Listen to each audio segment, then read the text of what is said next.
মারি ধরিতে বার করে দিচ্ছে আঙ্গুর দোনো গারে বার করে দিবার মামলা করছি নোটিশ গেছে ঘর দুয়ার চোলাই বোলাই বাপের ঘরে চোলাই বোলাই একারে রেসে রেসে করিয়ে গেছে। এবারে বাজারে যাই আন্নাতিদের আর উন্ডাগর গুন্দা আন্ডাজি কোষর জলে মারছে রক্ত কুত্তা খাইছে। বিশেষ করতে না পুলিশের কাছে গেলে বিচারে লাগা ঘুমিয়া পুলিশেরা টিয়া খাই এন্ন করে টিয়া বলে হাতের গাঙ্গা 12 তারিখে আম্মা বাবারে মারি মেজু ভাই ঘর থেকে বাইর করে দিচ্ছে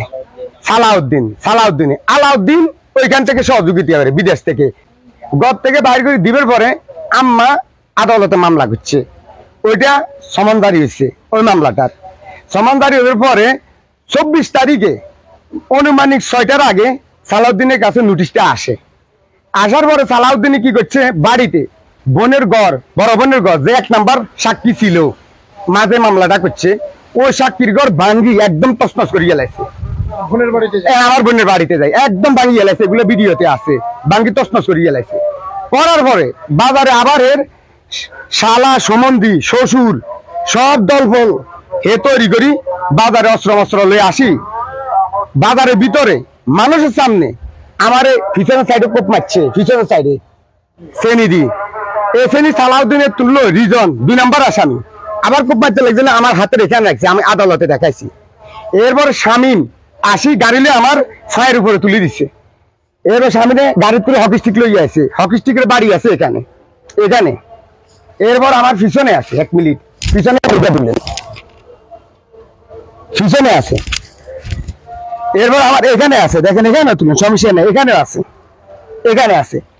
তাহলে বাদ বাকি বাজারের ভিতরে মাইত্য ওজনের খেয়াল করা যায়। এরকম আসামিগুলো সবাই দেখছি আরো আছে এরকম আসামি সবাই মিলিয়ে হকি স্টিক দিচ্ছে আমারে বাজারের ভিতরে। যেমন আমি আগের বক্তব্য বলছি আমার ভাই লাগাই দিচ্ছে আলাউদ্দিন তো সহযোগিতা করে সৌদি থাকি আর আলাউদ্দিনের বউয়ে। এরপর আমরা বাড়িতে এখন ঢুকতে পারি না। ঢুকলে এক তরফে আসামির করে পুলিশ আলা ধরে না। আমার বাবা মা ঢুকতে পারেন না আমার বাড়ি আমিও ঢুকতে পারি না। মা বাবা আমাকে 3 বাড়ি দিচ্ছে বোনের করে দিচ্ছে। বর্তমানে আমি এখন বোনের বাড়ি শ্বশুর বাড়িতে আছি 2 বাড়িতে। এবং আসামির করে পুলিশ আলারে গেলে পুলিশে বলে আবার আমি মামলা করছি আমার মারার পরে আমি একটা করছি আমার চাইতে ওয়ারেন্ট হয়েছে। ওয়ারেন্ট হওয়ার পরেও পুলিশে কি করে দাগুর মিয়া ফাঁড়ি থানা ফোন করলে বলে দেয় আসামিরে আপনারা ফলো করেন। রাইতে রাখতে আমাদের আমরা বই থাকি আসামিরে ফলো করি। দারুর আসি বলে কথা আসামি ফাইন এগুলো কি আমগো কাম বলেন? এগুলো আমাদের কাম।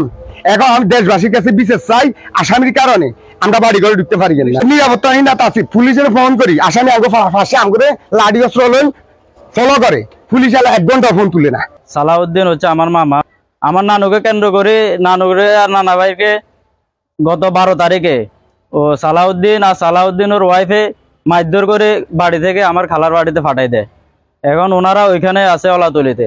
তো ওইটা নিয়ে আমার নানু মামলা করার পরে একটা সমন জারি হয় সালাউদ্দিনের নামে। ওই নোটিশটা পাওয়ার পরে সালাউদ্দিন ভেবে নিছে যে আমাদেরকে সাক্ষী দেওয়াতে ভেবে নিছে এটা আমাদের কারসাজি।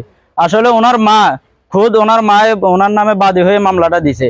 ওইটা উনি যাচাই বাছাই না করে ওনার ফাঁসেই আমাদের ঘর সামনাসামনি ঘর আমাদের ঘর দুর্বৃত্ত কয়েকজন নিয়ে ঘরের সব মালসামানা ভাঙি ফেলছে। এই বৃষ্টির বন্যাতে ঘরে থাকার মতো কোনো পরিস্থিতি নাই। তারপরে হচ্ছে যে বাজারে আসি আমার মামা ছোটটা আর আমাকে একা পাই ওর দলবল নিয়ে ইচ্ছা তরফে মারধর করছে। শ্রেণীদিকেও পাইছে আমার মামারে। ওইটা নিয়ে আমার মামা থানায় একটা মামলা করছে। ওইটা ওয়ারেন্টও হয়েছে। কোর্টে মামলা করছে ওইটা ওয়ারেন্টও হয়েছে। ওয়ারেন্ট হওয়ার পরে এখন পুলিশ ওদেরকে কি কারণে ধরতে পারতেছে না আমি জানি না। আমরা উল্টা আমরা ভুক্তভোগী হই আমরা ভিকটিম হই। আমরা এখন নিরাপত্তাহীনতায় আছি। ওদের দল বলার কারণে আমরা রাজাপুর বাজারে যাইতে পারি না। বাড়িতে তো বাড়ির আশেপাশে যাইতে পারতেছি না।